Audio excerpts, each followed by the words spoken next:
Yo. Hello to all my friends there on Facebook, and here I am again, Pex Reyes.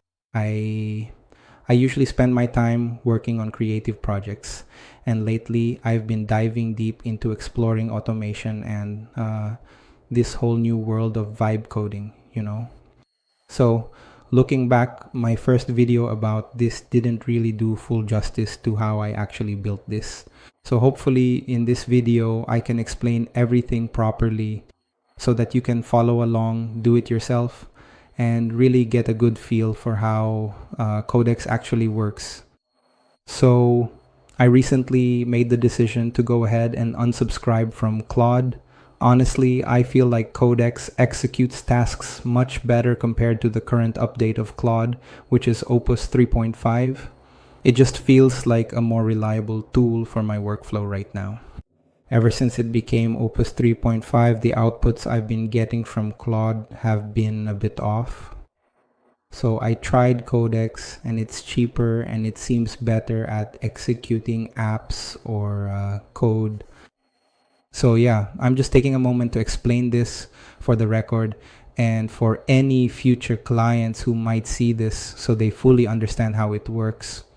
And just to clarify, this app is essentially like a custom Trello style creative production platform that we use. So I actually built this entire thing without having any prior coding background whatsoever. And the best part is I managed to do it all without needing to start with some overly complicated or rigid technical specification document. It was a surprisingly straightforward process. So my starting point here was actually quite simple. I really needed one centralized place where both me and my client could track all of our creative work together, from the very initial idea phase all the way through to the final delivery of the outputs or results. It was just essential for us to have that kind of clarity throughout the project.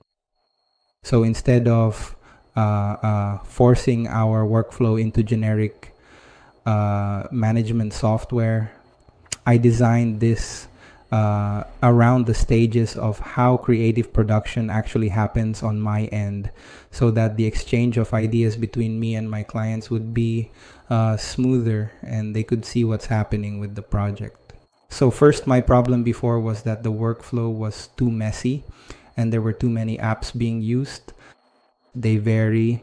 There's Asana, there's Trello, there's ClickUp. So this thing I made, it's built in. It's kind of like a Trello style board, but it's customized just for my workflow and real production stages. So I have a private admin side here, which is what you are seeing right now. But there is also a separate dedicated board for the client's own use. They can access it easily just by using a specific link I provide, which is great because it means they do not have to go through the hassle of signing up for any other third-party software apps or platforms just to view their project details. What happens right away? Just the link straight away, no more logging in. So what else did I do here? That this app here, you can move things around. There, for example, this one, you can move it around. You just click these handles, and then there you can move it around. For the client app, it has ideas, queue, research and assets, editing, client approval, needs variations, changes for when there are revisions. Then here is where the approved ones go, and here are the live results if it's already live or if it already has results. So there, you can move those cards around. Before, in my first build, it had some lag, but now there it's smooth.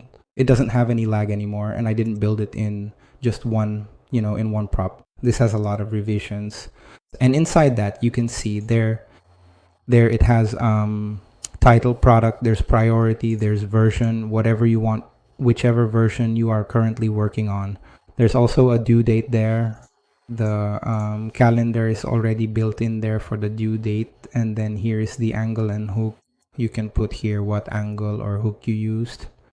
Format, let's see, for TikTok.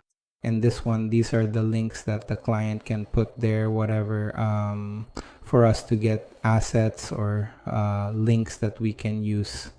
This is their actual website. I put it there. And then this is the Google Drive link. This is where you'll paste the Google Drive link once you're done with your work, and the client will just click that and it will go straight to Google Drive. So it's not, they don't need a CRM, is that what it's called? Or where you'd put your files. It's free from ChatGPT infrastructure or whatever, or database. Everything is saved there. So you don't have to pay for anything. And this is where you'll put the description, checklist, and once there are results, you can put them here. And then here on the right side, the client can leave comments, whatever their feedback is. If there are revisions, they can add a screenshot there. And then when they add a screenshot, there you can see it here. I added a screenshot to the test. I can delete the screenshot. I can duplicate it, discard, delete it, or save it. File, this is also mobile friendly. So I tasked them or instructed them that it should be mobile friendly. This should also be mobile friendly. And before, this didn't have a floating desktop scroll bar. I just added that as well. And it also has dark and light mode. And there you can also see here inside if the filter is priority, high, urgent, medium, whatever is there. And it will reflect here if there are urgent, awaiting review, or active cards. Like this, I have 4 active cards, and these are the ones approved by the client. And these are the ones currently being tested that are already live on Facebook or TikTok. I made this myself when I got a new client, and I'm testing it out. And the great thing about this is you can use it for every client, right? Create your own app so you don't have to subscribe to, to software. There are free ones, of course, but it's different when it's your own customized one with only what you always use, right? It doesn't have those other features that you don't even need. What else did I add here? This shows recent activity. You can take a look right here to see exactly what has happened. So there are no surprises about what changed there. You can see who moved the board or who commented. Yeah, it is honestly just so much fun because you can do all of this now on your own. Even if you do not have a technical background or any kind of formal coding experience at all, as long as you know how to give the right instructions, you can already build apps just like this one, which for me personally, looking back just 3 months ago, I honestly could not have done that yet. No, it is truly remarkable how much has changed. But now look, right? It's totally doable. I guess the biggest lesson here is when you build an app, it's good if you're actually using it for a client or for your business. And that is precisely the moment when you will need to change it while you are actively using it. It is a straightforward adjustment. So just have a version 1, use it first. And then once you've used it, you've seen the bugs, you've seen the features you don't like, you can have them removed in a single thread. So for example, this one for me, these are my revisions for it. For example, this, I couldn't scroll down before or on the client side. So that's what I did. I added this so they could see the whole board. And for example, I didn't like the UX, so I had a scroll bar added. It's fixed at the bottom of the screen. And I said here, the client should have an option to move the cards back and forth wherever he wishes. Right now, he can't move back the cards if it is in the live row.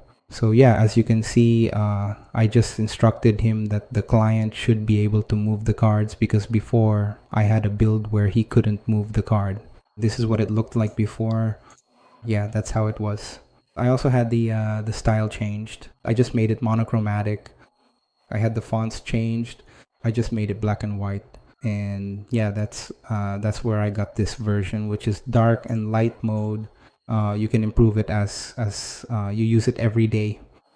So I guess I've been using this for 5 days now, and I've already made a lot of revisions here. And so far, it's okay. ChatGPT or Codex also suggested that I shouldn't move it yet to, my own domain or to Vercel because that has, a subscription. This one is just free. The only thing is the domain you're using has .site in its, main domain. But who doesn't want free stuff, right? Whatever it says there, as long as you can use it, right? And then you can share this client board. You can copy the link. It's also right here, copy client link. That's what you'll share with the client so they can use it. And that's it. This is just really cool. Maybe if you're a business owner and you need something like this, or you're a freelancer and you need this, you need help, I can help you. Or maybe in the future, I'll turn this into a skill. I'll walk you through how to do this. So that's it. I won't make this any longer. I just also want to record this for the record, and so I have something to show my future clients in case they need this kind of software, or for my freelancer friends out there. So we have something like this is already included in our portfolio, right? We have proof that we've built an app like this. So that's it, and I'll see you again next time when I make a new app or software. Bye.